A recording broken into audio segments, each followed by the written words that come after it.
Hi hello నమస్తే welcome to social post. This is Ramavath and ఇవాల్టి మన గెస్ట్ త్వరలో ఆపరేషన్ 2019 అంటూ మన ముందుకు రాబోతున్నారు వర్సటైల్ యాక్టర్ హీరో శ్రీకాంత్ గారు. Hi sir. హాయ్. ఎలా ఉన్నారు? బాగుందండి. ఎలా అనిపిస్తుంది త్వరలో ఆపరేషన్ 2019 అంటూ మా ముందుకు రాబోతున్నారు? ఎలా ఉండబోతుంది సినిమా? ఇది పొలిటికల్ బ్యాక్డ్రాప్ మూవీ టోటల్గా అవుట్ అండ్ అవుట్ పొలిటికల్ స్టైల్లో. అంతకుముందు ఆపరేషన్ దుర్యోధన ఒకటి చేశాను కదా, దానికి సీక్వెల్ కాదు కానీ బట్ సీక్వెల్ లాగా అనిపిస్తుంది. బట్ దాంట్లో పొలిటికల్ టచ్ ఉంటుంది. బట్ ఈ సినిమాలో ఏంటంటే అది police department and political touch ఉంది. ఇది ఏంటంటే ఓన్లీ పొలిటికల్ ఇప్పుడు జరుగుతున్న సిచ్యువేషన్ ఇప్పుడు ఎలా జరుగుతారు అసలు, ఇంత హాట్గా ఉంది ఎలక్షన్స్ మూమెంట్లో, అవన్నీ బేస్ చేసుకొని చేసిన cinema political out and out political movie. అంటే operation Duryodhana already it was a big hit. దాన్ని ఇప్పుడు ప్రజెంట్ ఆపరేషన్ 2019 ఏదైతే ఉందో కంపల్సరీ ప్రేక్షకులు కంపేర్ చేస్తారు. ఆ రేంజ్కి రీచ్ అవుతుందా ఈ మూవీ? డెఫినెట్గా రీచ్ అవుతుందా అని అనుకుని, ఎందుకంటే ఇది దానికి దీనికి కథ డిఫరెంట్గా ఉంటుంది. డెఫినెట్గా అది వేరు, అది ఆల్రెడీ ప్రూవ్డ్ కాబట్టి. ముందు కూడా మేము అదే అనుకున్నాం, ఆ సినిమా రిలీజ్ అవ్వకముందు ఇది కనెక్ట్ అవుతుందా, ఆడియన్స్కి కనెక్ట్ అవుతుందా లేదా అనేది. మేము ఏదన్నా అదృష్ట లక్ అంతే. అది ఫస్ట్ డే మార్నింగ్ షో నుంచి దాన్ని మొత్తం మారిపోయింది. సినిమా బాగా కనెక్ట్ అయింది. డైలాగ్స్ ఎంజాయ్ చేశారు. దాంట్లో మంచి మంచి డైలాగ్స్ కూడా ఉన్నాయి. హైదరాబాద్కి సముద్ర మార్గం అన్నీ ఉన్నాయి. ప్రస్తుతం ఈ సినిమా కూడా మేము అనుకున్నది ఏంటంటే ప్రస్తుత పరిస్థితులకి పర్ఫెక్ట్గా ఉంటుందని మా ఎక్స్పెక్టేషన్. సబ్జెక్ట్ అనుకున్నప్పుడే అనుకున్నాం, ఇది కనుక కరెక్ట్గా ఆడియన్స్ రీచ్ అయితే కనుక సినిమా డెఫినెట్గా ఆ రేంజ్లో ఉంటుంది. రీచ్ అవ్వకపోతే మనం ఏం చేయాలి, ఏది రీచ్ అవుతుంది అనుకునే చేస్తాము సబ్జెక్ట్ అండి.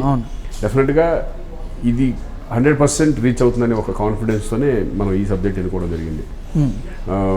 అంటే ఒక కామన్ మ్యాన్, ఒక మామూలు ఒక వ్యక్తి రాజకీయాల్లోకి ఎలా వెళ్ళాడు, రాజకీయాల్లోకి వెళ్ళాల్సిన పరిస్థితి ఎలా వచ్చింది, వెళ్ళిన తర్వాత ఏం జరిగింది, ఇతను ఎలా దాని సిస్టమ్ని ఎలా మారుస్తాడా, లేకపోతే ప్రజలను అవేర్నెస్ తీసుకొస్తాడా అనే టైప్ ఆఫ్లో వెళ్తూ ఉంటుంది అన్నమాట. టోటల్గా మంచి మంచి సిచ్యువేషన్స్ పెట్టుకొని, ఇప్పుడు ఇక్కడ జరుగుతున్న సిచ్యువేషన్ పెట్టి ఈ సినిమా చూసిన తర్వాత నాకు తెలిసి అంటే చాలామంది పొలిటికల్ పీపుల్ కనెక్ట్ అవుతారు, బట్ ఏ పార్టీకి సంబంధించింది కాదు ఇది.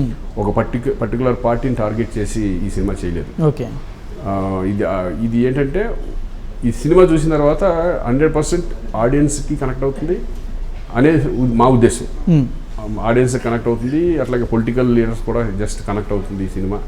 ఓకే, కొన్ని సిచ్యువేషన్లు చూస్తుంటే కొన్ని చూస్తే ఇప్పుడు ఏం జరుగుతున్నాయో అవి కూడా కనెక్ట్ అవుతుంది. అంటే ఆల్రెడీ ప్రీవియస్ సినిమా ఆపరేషన్ దుర్యోధనలో నాయకుడు ఎలా ఉండాలి, ఎలాంటి నాయకుడిని సెలెక్ట్ చేసుకోవాలని చూపించారు. మరి ఈ సినిమాలో ఏం చూపించారు కూడా అంటే దాని అంతా టచ్ అయిపోయి దీంట్లో కూడా ఆ టచ్ ఉంటుంది. ఎటువంటి నాయకుడిని సెలెక్ట్ చేసుకోవాలి, అసలు ఓటు మీరు ఎలా ఎవరికి ఓటు వేస్తున్నారు, మీకు ఒక స్పృహలో ఉండే ఓటు వేస్తున్నారా అనే పద్ధతుల్లో కూడా దీంట్లో చెప్పడం జరిగింది. ఓటు ఎందుకు వేస్తున్నారు అంటే దీన్ని మీరు డబ్బు కోసం కొంతమంది డబ్బు తీసుకుని ఓటు వేస్తూ ఉంటారు. డబ్బు తీసుకున్న తర్వాత ఆ డబ్బు రాబట్టడానికి, ఇప్పుడు ఎలక్షన్లో ఖర్చు పెట్టిన డబ్బుని రాబట్టుకోవడానికి మన సొమ్మే కదా వాళ్ళు సంపాదించుకునేది. రాజకీయ నాయకులు సంపాదించుకునే మన సొమ్మే రాజకీయ నాయకులు సంపాదించుకునేది. కానీ నష్టం ఎక్కడ జరుగుతుంది, మనకే జరుగుతుంది. అంటే మనకి ఇస్తున్నారు, మళ్ళీ వాళ్ళు తీసేసుకో, మనకు రావాల్సిన అదే కామన్ అందరికి తెలిసిందే. ఆ పాయింట్లన్నీ టచ్ చేసాం అనమాట దీంట్లో. అంటే కరణం బాబ్జీ గారు ఈ సినిమా డైరెక్టర్, చెప్పిన స్టోరీకి తీసిన సినిమాకి అంటే జస్టిఫై చేశారా? సేమ్ యాజ్ ఇట్ ఈస్ చెప్పినట్టు తీసారా? అంటే ప్రతి సినిమా అండి ఒక డైరెక్టర్ మీద డిపెండ్ అవుతుంది, ఏ ఫిల్మ్ అయినా సరే. అంటే స్క్రీన్ ప్లే ఎలా తీసుకెళ్తాడు, ఏం చేస్తాడు, ఇప్పుడు నా వరకే తెలుస్తుంది. తర్వాత నేను లేకుండా సీన్స్ ఎలా తీశాడు అనేది మనకు తెలియదు. జనరల్ టోటల్ ఓవరాల్ సినిమా చూసిన తర్వాత కానీ మేము జడ్జ్ చేయలేం. తీసేటప్పుడు తెలియదు, బాగా వెళ్తున్నాం అనే ఫీలింగ్ ఉంటుంది. బట్ ఫిలిం చూసిన తర్వాత 100% చాలా బాగా తీసాడనే ఫీలింగ్ మాకు 100% ఉంది. ఎందుకంటే ఫస్ట్ సినిమా అతని సినిమా మెంటల్ పోలీస్ అని చేశాను. దాంట్లో కొన్ని మిస్టేక్స్ చేశాం. ఆ మిస్టేక్స్ని కవర్ చేసుకుంటూ అతనికి డెవలప్ అవుతూ ఈ సినిమాని అంత పకడ్బందీగా ప్లాన్ చేశాడు. పక్కన చక్కటి సపోర్టింగ్ క్యారెక్టర్స్ పెట్టుకొని, ఇప్పుడు మనోజ్ క్యారెక్టర్ కానీ, మంచి సునీల్ క్యారెక్టర్ కానీ, సపోర్టింగ్ క్యారెక్టర్స్ పెట్టుకొని ప్రతి ఒక్క ఆర్టిస్ట్ని ఉపయోగించుకుంటూ, ఎందుకంటే ఇటువంటి ఎవరినో పెడితే కనుక కుదరదు, తెలిసిన ఆర్టిస్ట్ ఉంటే కనుక తొందరగా కనెక్ట్ అవుతారు అన్నమాట. అట్లా అంత పకడ్బందీగా చేసి ఈ సినిమా డెఫినెట్గా బాగా తీసాడనే ఉద్దేశం మాకుంది.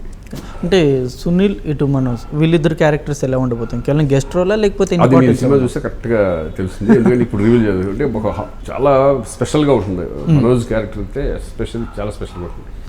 అంటే ఆ క్యారెక్టర్ హీరోనే చేయాలి, ఎవరన్నా ఈయన కాబట్టి ఇంకెవరన్నా హీరోనే చేయాలనుకునే ఉద్దేశంతోనే ఫస్ట్ నుంచి అనుకోవడం జరిగింది. అడగగానే ఇట్లా నేను మనోజ్ గారిని అనుకున్నాను, వెల్ గుడ్ చాయిస్, వెళ్ళి అడుగు, ఇష్టం ఉంటే చేస్తారు, లేకపోతే ఆబ్లిగేషన్ అనేది మనం కట్టకూడదు. ఎందుకంటే అది క్యారెక్టర్ ఒక స్పెషల్ క్యారెక్టర్ కాబట్టి వాళ్ళు ఇష్టం ఉంటే చేస్తారు. మొత్తం సబ్జెక్ట్ అన్నారు, క్యారెక్టర్ నచ్చి ఇక నేను చేస్తాను శ్రీకాంత్. అంటే ఈ జోనర్ ఆఫ్ సినిమా యాక్చువల్లీ కేవలం అంటే మీరు సెలెక్ట్ చేస్తున్నారు, లేకపోతే మీ దగ్గరికి అలాంటి కథలు వస్తున్నాయా? అంటే ఇది నాకు 3-4 కథలు అనుకుంటున్నాం. జనరల్గా ఏంటంటే కూర్చున్నప్పుడు లైన్స్ ఏ లైన్ అయితే బాగుంటుంది, ఎలా అయితే బాగుంటుంది. సరే, నేను ఆపరేషన్ దుర్యోధన తర్వాత మళ్ళీ ఒక పొలిటికల్ టచ్ ఉన్న సబ్జెక్ట్ చేయలేదు. ఇంకోటి ఎలక్షన్స్, మన కరెక్ట్గా రిలీజ్ టైంకి ఎలక్షన్స్ వస్తాయి. ఆ ఉద్దేశంతోనే ఇదైతే బెటర్గా ఉంటుంది, కొంచెం మెసేజ్ ఓరియంటెడ్ లాగా కూడా ఆడియన్స్ ఆలోచించే విధంగా ఉంటుంది.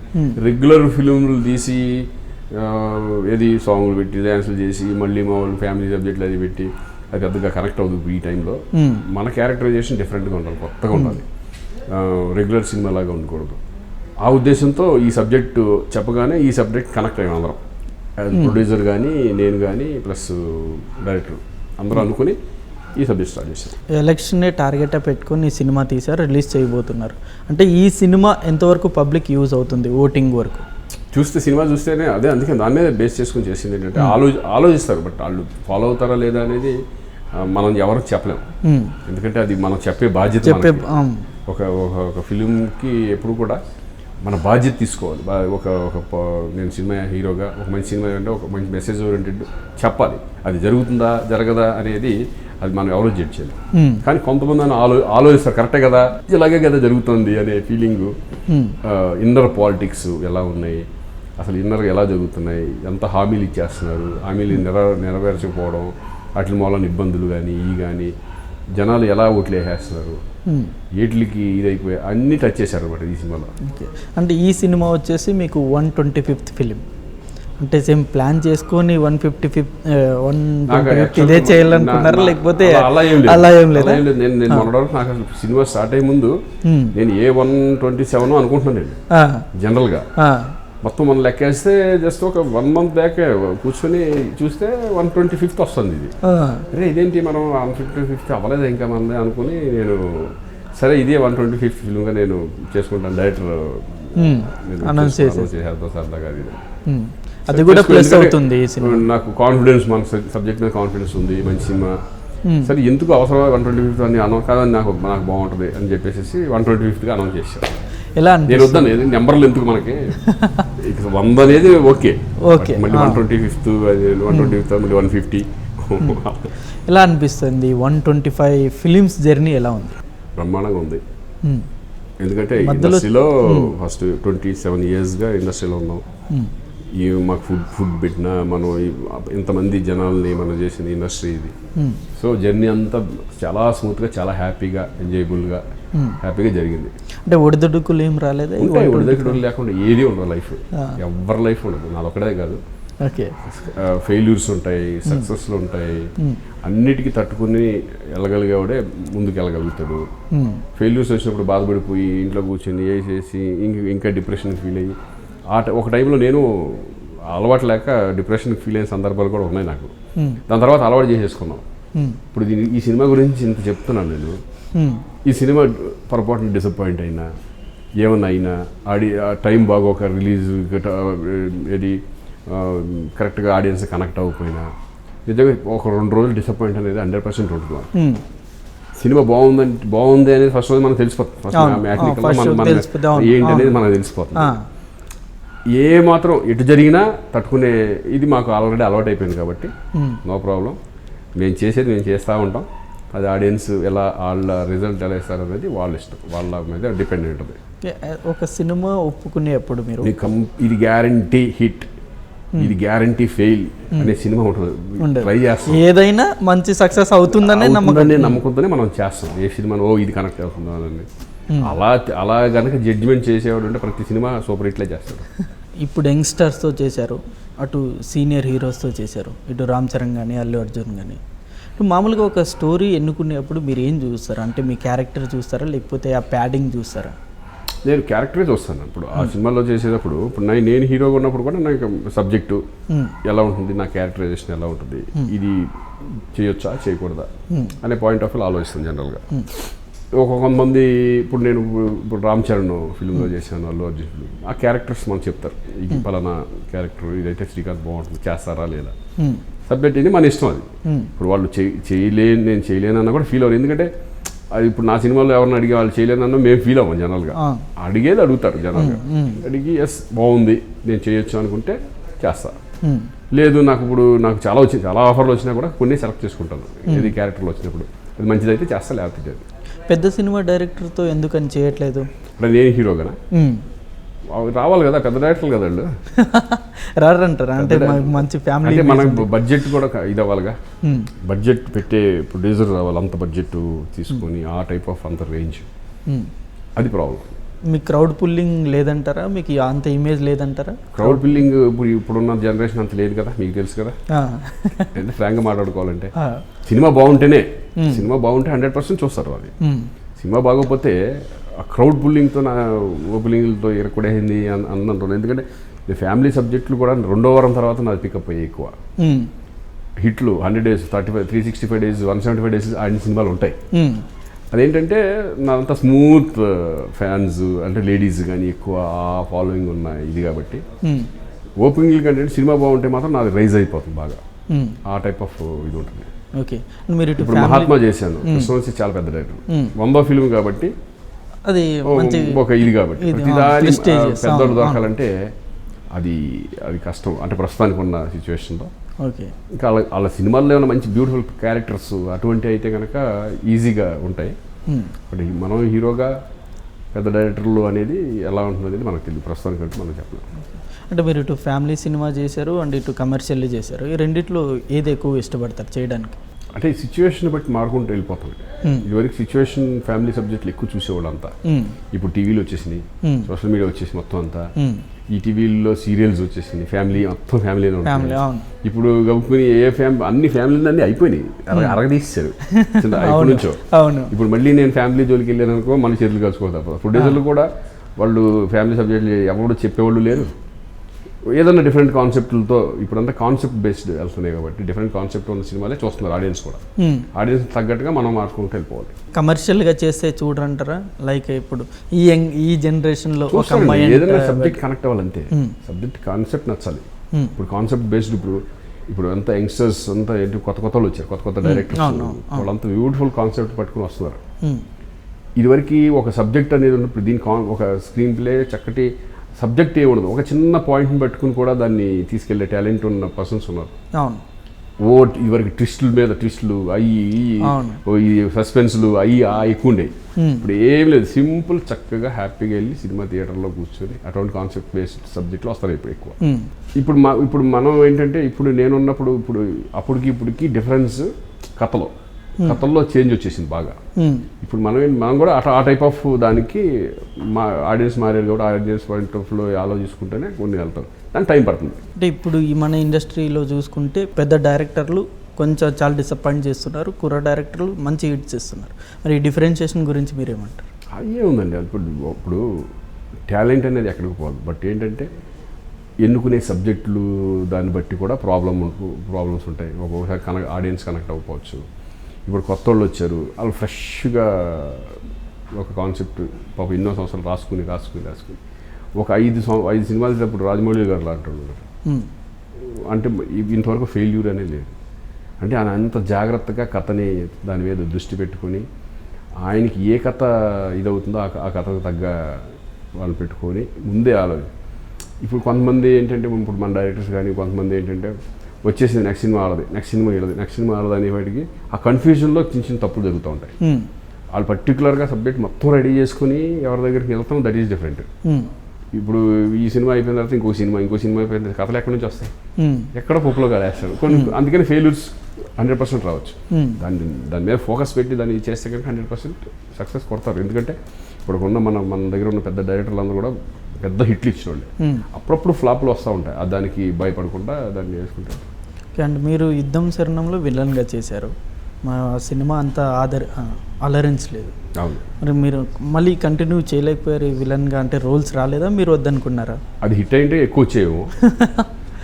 అది హిట్ అవ్వలేదు కాబట్టి, అంటే వేరే వాళ్ళు అడిగినా కూడా మనకి ఏంటంటే ఇప్పుడు ప్రస్తుతానికి మంచిది వస్తే చేద్దాం, బ్యూటిఫుల్ పెద్ద సినిమాలు కానీ మంచి మంచి క్యారెక్టర్స్ ఏమైనా ఉంటే కనుక చేద్దాం అనే ఉద్దేశంతో ఉంది. చేయకూడదని ఏమీ లేదు, బట్ నాకు ఎక్కువ నా ఫిలిమ్సే ఎక్కువ ఉన్నాయి. ఇది ప్లస్ నాకు 2-3 సినిమాలు జరుగుతాయి, అన్ని హీరోగా చేస్తాను నేను ప్రస్తుతానికి. ఇప్పుడు మళ్ళీ నేను దీనికి వెళ్ళి అన్నీ కన్ఫ్యూజ్డ్గా ఉండకుండా నేను ఒక రూట్లో వెళ్తున్నా ప్రస్తుతానికి. ఓకే, ఈ ఓవరాల్ 125 సినిమాస్లో మీకు బాగా కనెక్ట్ అయిన, బాగా దగ్గరైన సినిమా ఇది మీ సినిమాలో? ఖడ్గం, అలాగే ప్రేయస్రావే ఒక ఫిలిం కానీ, ఆపరేషన్ దుర్యోధన కానీ, ఈ బాగా కరెక్ట్ అయింది. ఫ్యామిలీలో అల్లి ఎంటర్టైన్మెంట్లో మళ్ళీ పెళ్ళామూరు వెళ్తే ఒక టైప్ ఆఫ్ అన్నీ ఒకదానికి సంబంధం లేని క్యారెక్టరైజేషన్స్ మళ్ళీ అంతే. అంటే చాలా ఉన్నాయి, బట్ ఈ పర్టిక్యులర్ ఈ 4 ఫిలిమ్స్ నాకు బాగా ఇష్టం. ఓకే, అంటే ఎంతోమందితో స్క్రీన్ షేర్ చేసుకున్నారు, అంటే ఎవరితో స్క్రీన్ షేర్ చేసుకున్నప్పుడు బాగా ఫ్రెండ్లీగా ఫ్రీగా ఉంటుంది, ఏ యాక్టర్తో బాగుంటారు మీరు? అందరూ పరిచయం వెళ్ళి అందరితో చేసింది, ఆల్మోస్ట్ నేను చేసిన అందరితో చేసుకున్నా. ఈ రోజుతో స్టార్ట్ అయింది, ఎంతమందితో వెళ్తాం అనేది తెలియదు ఇంకా ప్రస్తుతానికి. నేను అందరితో కంఫర్టబుల్గానే ఉంటాను నేను జనరల్గా. ఎవరితో చేసినా అందరితో ఒక్కొక్క స్టైల్. అందరితో ఇప్పుడు రామ్ చరణ్, మళ్ళీ ఇప్పుడు నేను చేసిన అల్లు అర్జున్, నాగ చైతన్య, ఈ ముగ్గురితోనే చేశాను ఈ ప్రస్తుతానికి ఈ మధ్యకాలంలో. వాళ్ళ డెడికేషన్ కానీ, వాళ్ళ హార్డ్ వర్క్ కానీ మేమే అనుకుంటూ ఉండేవాళ్ళం, మేము ఆ టైంలో ఇంత చేయలేదు, వీళ్ళు ఇంత కష్టపడుతున్నారు. నిజంగా వాళ్ళు అంత పెద్ద హీరోల కొడుకులైనా, అంత పెద్ద ప్రొడ్యూసర్ల కొడుకులైనా వాళ్ళు వాళ్ళ పడే కష్టం చూసి నిజంగా కరెక్ట్ లైన్లో వెళ్తున్నారు పిల్లలు, ఈ యంగ్స్టర్స్ అంతా అనే ఉద్దేశం చాలా. అంటే హార్డ్ వర్క్ బాగా నమ్ముకుంటున్నారు ఇండస్ట్రీ, బాగా హార్డ్ వర్క్, అది మంచి ఇది. అందుకని నేను ఎవరితో చేసినా వాళ్ళ నుంచి, ఇప్పుడు నా నుంచి వాళ్ళు ఎంత నేర్చుకుంటారు అనేది అక్కడ పక్కన పెడదాం, కానీ వాళ్ళ నుంచి మనం ఏంటి, మనం వాళ్ళ హార్డ్ వర్క్ని చూసి ఇంత హార్డ్ వర్క్ చేసారా అనే ఉద్దేశం కూడా మనకు కలుగుతాం. ఓకే, అండ్ మీరు ఇండస్ట్రీలో ఉన్న 4 పిల్లర్స్ చిరంజీవి గారు, నాగార్జున గారు, బాలకృష్ణ గారు, వెంకటేష్ గారితో యాక్ట్ చేశారు, వాళ్ళని చూసి ఏం నేర్చుకున్నారు? స్టార్టింగ్ విత్ చిరంజీవి గారు. ఇప్పుడు వాళ్ళు పెద్ద స్టార్లు అయ్యారంటే వాళ్ళ హార్డ్ వర్కే, వాళ్ళు మంచితనం కానీ, హార్డ్ వర్క్ కానీ. వాళ్ళు ఇప్పుడు నలుగురితో చేశాను నేను, నలుగురితో చేసినప్పుడు ఎలా ఫీలింగ్ ఏంటంటే వాళ్ళు ఎంత పెద్ద అయినా, ఇప్పుడు నేను విలన్గా చేశాను ఫస్ట్ బిగినింగ్లో, నేను అప్పుడు ఇండస్ట్రీ కొత్త, ఆ టైంలో కూడా వాళ్ళ ఎంకరేజ్మెంట్, వాళ్ళని చూసి మేము నేర్చుకోవడం, వాళ్ళు ఎలా బిహేవియర్స్ కానీ ఇది కానీ ఎంత జెన్యున్గా ఉంటారో అనేది, అవన్నీ కూడా వాళ్ళ నుంచే మనం ఇండస్ట్రీలో ఎలా ఉండాలని నేర్చుకుంది వాళ్ళ నుంచే కదా. సో వెరీ హ్యాపీ అండి వాళ్ళతో స్క్రీన్ షేర్ చేసుకున్నందుకు. చాలా చాలా నేర్చుకుంటాం, ఒకటని కాదు, రకరకాలుగా. ఇప్పుడు చూస్తున్న డైరెక్టర్స్లో ఎవరి డైరెక్షన్ అంటే ఎక్కువ ఇష్టం మీకు? మామూలు అన్ని సినిమాలు చూస్తూ ఉంటారు మీరు యాజ్ ఏ ఫిల్మ్ యాక్టర్గా. అంటే ఇప్పుడు నేను చేసిన వాళ్ళలో నేను అద్భుతమైన డైరెక్టర్లు చేసిన విశ్వనాథ్ గారు, బాపు గారు, అవును, కృష్ణవంశీ, రాఘవేంద్ర గారు, ఎస్వి కృష్ణారెడ్డి గారు, ఈవి గారు, ఆల్మోస్ట్ టాప్ డైరెక్టర్స్ అందరితో నేను కోదండరామరెడ్డి గారితో, అప్పుడు కోదండరామరెడ్డి గారు చేశాను, ఆల్మోస్ట్ అందరు డైరెక్టర్లతో చేశాను నేను. ఒక్కొక్కరిది ఒక్కొక్క స్టైల్. ఇప్పుడు విశ్వనాథ్ గారి స్టైల్ కృష్ణవంశీకి రాదు, కృష్ణవంశీ స్టైల్ విశ్వనాథ్ గారికి రాదు. అలాగే బాపు గారిది ఒక స్టైల్, రాఘవేంద్ర గారిది ఒక స్టైల్. నా అదృష్టం ఏంటంటే ఇటువంటి మంచి డైరెక్టర్స్ అందరి దగ్గర పనిచేయడం అనేది నాకు ఒక అదృష్టం ఒక రకంగా. అయితే ఒక సిచ్యువేషన్లో విశ్వనాథ్ గారితో ఒక పక్కన బాపు గారు జరుగుతూ ఉండేది. ఇంత అదృష్టం అంటే అసలు ఎవరన్నా ఒక సినిమాను చేయాలని కోరుకుంటారు వాళ్ళు. మనకి ఎంత ఇంప్రూవ్మెంట్ మనం చేసుకోవచ్చు ఒక క్యారెక్టర్లో. అలాగే ఇప్పుడు కృష్ణవంశీ ఉన్నాడు, కృష్ణవంశీ దగ్గర ఒక్క సినిమా చేస్తే నువ్వు ఎవరి దగ్గరన్నా హ్యాపీగా చేసుకుని అర్థం చేసుకో, అంటే ప్రతిదీ విడమర్చి క్యారెక్టరైజేషన్ ఎలా ఉండాలి, అసలు నీ బిహేవియర్ ఎలా ఉండాలి, ఈ క్యారెక్టర్ చేసినప్పుడు ఈ క్యారెక్టర్ మా మొత్తం రాయించేవాడు, ఆ క్యారెక్టర్ ఏం చదువుకుంది, వాడు ఎలా బిహేవ్ చేయాలి, ఈ టైప్ ఆఫ్లో ఉంటుంది అంత సిస్టమ్ అంతా వాళ్ళది. విశ్వనాథ గారిది అంతా ఎక్కువ ఈ బిజినెస్తో కూడుకున్న పర్ఫార్మెన్స్ ఉంటుంది. ఇట్లా మాట్లాడుతూ ఉంటే నీకు మధ్యలో వాటర్ తాగుతూ నేను మాట్లాడుతూ ఉంటాను, ఈ టైప్ ఆఫ్ అంత మొత్తం business బిజినెస్తో కూడుకున్నట్టు ఉంటుంది. ఒక్కొక్కళ్ళు ఒక్కొక్క స్టైల్. బట్ నాకు అందరూ ఒక రకంగా గురువులు లాగా. ఓకే. అండ్ మీ కో స్టార్ జగపతి బాబు గారు ఇప్పుడు ఇండస్ట్రీలో ఆ విలనిజంలో పెద్ద స్టార్ అయిపోయారు. అవును, మీకేమన్నా హ్యాపీ, చూస్తే? నాకు హ్యాపీ. ఎందుకంటే నా జగపతి బాబు మేమంతా ఫ్యామిలీ ఫ్రెండ్స్ లాగా. ఫ్యామిలీ ఫ్రెండ్స్, అవును. ఎందుకంటే మేము ఫ్యామిలీస్తో సరదాగా వాళ్ళ ఫ్యామిలీ, మా ఫ్యామిలీ, కృష్ణవంశీ ఫ్యామిలీ, మన చౌదరి, శ్రీమిత్ర వాళ్ళు ఇలా సరదాగా మేము గ్యాప్ దొరికిందంటే 31st వాటికి వెళ్తూ ఉంటాము. ఈరోజు నిజంగా జగపతి బాబు ఒక మంచి విలన్గా ఇండస్ట్రీలో మంచి విలన్గా అయ్యాడంటే అంతకంటే హ్యాపీ మాకు సరదాగా. ఎందుకంటే జగపతి బాబు ఎంతో కష్టపడ్డాడు నాకు తెలిసి హీరోగా చేసినప్పుడు. మేము అందరం ఒకే దీంట్లో నుంచి వచ్చాం. సెకండ్ లైఫ్ అనేది చాలామందికి దొరకదు, సెకండ్ ఇన్నింగ్స్ స్టార్ట్ అవ్వటం అనేది చాలామంది దొరకదు. అలా ఆయనకి ఈరోజు ఆ హీరో కంటే ఈరోజు స్టార్ లాగా వెలిగిపోతున్నారంటే వెరీ హ్యాపీ. ఓకే. అండ్ మీరు ఎక్కువగా ఈ పొలిటికల్ బ్యాక్డ్రాప్లో చాలా సినిమాలు చేశారు, అంటే చాలా స్టడీ చేసి ఉంటారు. మరి ఫ్యూచర్లో ఏమన్నా పాలిటిక్స్లో వచ్చే అవకాశం ఉందా? ఎందుకని? ఇంట్రెస్ట్ లేదు నాకెందుకు. సినిమాలు వేరును మనం జనరల్గా వెళ్ళడం వేరు. అది పొలిటికల్ ఎప్పుడు కూడా నేను థాట్సే రాలేదు నాకు. మనకు అంత నాలెడ్జ్ కూడా ఆ ఫీలింగ్ నాకు అసలు లేదు అసలు రాదు. ఓకే. అండ్ అప్కమింగ్ మూవీస్ ఏమున్నాయి? నాది ఇప్పుడు నెక్స్ట్ మార్షల్ అనే ఫిల్మ్ ఒకటి అయిపోయింది, ఆల్మోస్ట్ అయిపోయింది. ఇప్పుడు తెలంగాణ దేవుడు అదొక ఆఫ్లో ఉంది. తెలంగాణ దేవుడి గురించి బయట వినిపిస్తున్న మాట అది ఒక పార్టీకి, పర్టికులర్ పార్టీకి సంబంధించిన సినిమా అని. అది పర్టికులర్ పార్టీకి అని కాకుండా ఒక హిస్టరీ, ఒక ఎలా అసలు తెలంగాణ ఉద్యమం ఎక్కడి నుంచి స్టార్ట్ అయింది, అసలు ఎందుకు స్టార్ట్ అయింది, ఎలా స్టార్ట్ అయింది, ఆ హిస్టరీ మీద వెళ్తున్న సబ్జెక్ట్. దాని మీద కొంతమంది క్యారెక్టర్లు కనెక్ట్ అవుతాయి. ఓకే. లాస్ట్ అండ్ ఫైనల్ ఈ వీడియో చూస్తున్న పబ్లిక్ ఆపరేషన్ 2019 సినిమా ఇందులో ఏం ఉండబోతుంది అని చూడాలి, దేనికోసం చూడాలి? అంటే ఇప్పుడున్న ప్రజెంట్ సిచ్యువేషన్ అందరూ మనం ఎందుకంటే దేశ భవిష్యత్తు యువత చేతుల్లో లేదు, ఓటర్ చేతుల్లో ఉంది. ఓటు అనేది పర్టికులర్గా ఎవరికి ఇవ్వాలో మీరు ఆలోచించుకోండి. అలాగే ఇప్పుడు ఉన్న ప్రజెంట్ ఒక కథలాగా తీసుకెళ్ళి ఈ సినిమా ఆపరేషన్ 2019 సేవ చేయాలనుకునే వాళ్ళు ఎలా దీన్ని వెళ్ళాలి, 100% దీన్ని చూసి ఎంజాయ్ చేస్తారు. సినిమాని చూసి నిజంగా ఒక సెటైరికల్ ఉంటాయి, ఆడియన్స్ కనెక్ట్ అయ్యే పాయింట్స్ ఉంటాయి. ఆడియన్స్ అది కింద పెట్టాం బివేర్ ఆఫ్ పబ్లిక్ అని. అవును, అది తిట్టుకుంటారు కొంతమంది, ఏంటి ప్రజల్ని ఇలా అని. వాళ్ళు నిజంగా అప్రిషియేట్ చేస్తారు ఈ సినిమా చూసి. కరెక్టే కదా, మనం చేసేది కరెక్టే కదా, తప్పే కదా, అవును వీటికి మనం అనవసరంగా లోన్ అవుతున్నామే, కరెక్ట్గా మనం జడ్జ్ చేయలేకపోతున్నామే, కరెక్ట్ జడ్జిమెంట్ చేయాలి, ఎవరికి ఓటు వేయాలి అని అన్ని దీంట్లో. అందుకే నేను ఏంటంటే ఈ కరెక్ట్గా కనెక్ట్ అవుతుందనే ఉద్దేశం మాకైతే ఉంది. అది 1వ తారీఖు రిలీజ్ కాబట్టి అది అక్కడ రిలీజ్ అయిన తర్వాత డిసైడ్ అవుతుంది. Okay, thank you very much sir. And విలువైన సమయాన్ని మాకు కేటాయించి బోల్డెన్ ఇన్ఫర్మేషన్ ఇచ్చారు. అండ్ రాబోయే సినిమా 1వ తారీఖు రిలీజ్ అవుతుంది, మంచి సక్సెస్ అందించాలని కోరుకుంటున్నాను. మరిన్ని ఇంట్రెస్టింగ్ వీడియోస్ కోసం మా సోషల్ పోస్ట్ ఛానల్ కు సబ్స్క్రైబ్ చేసుకోండి. ఇన్స్టెంట్ అప్డేట్స్ కోసం కింద ఉన్న బెల్ ఐకాన్ ప్రెస్ చేయండి.